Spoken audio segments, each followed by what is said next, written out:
43 mużiċist mill-banda tal-Forzi Armati ta' Malta se jkunu qegħdin jallegraw lil kull min se jħalli r-rigal tagħhom taħt is-siġra tal-miliet fi Pjazza Kastilja bħala parti mill-inizjattiva karitattiva Rigal b'Imħabba. Għal din l-okkażjoni huwa news dar waħda mill-aħħar provi fil-Barracks ta' Ħalluqa bil-mużiċisti taħt it-tmexxija tal-Kaptan Twani Borġ li hu l-assistent surmas tal-banda tal-Forzi Armati.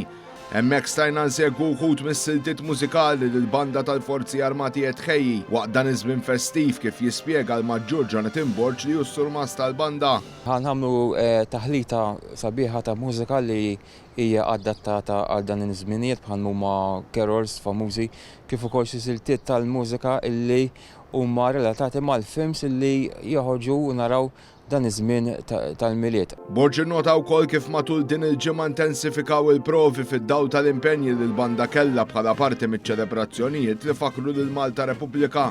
Minn barra hekk il-banda qed tħejji ruħha l kunċerti oħrajn li għandha fi żmien ta' festi f'postijiet differenti madwar il-pajjiż.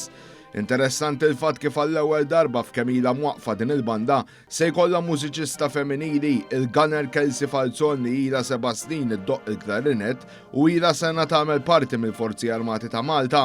Qed inħossni emozjonat pers li kollox l-ewwel darba, esperjenza ġdida.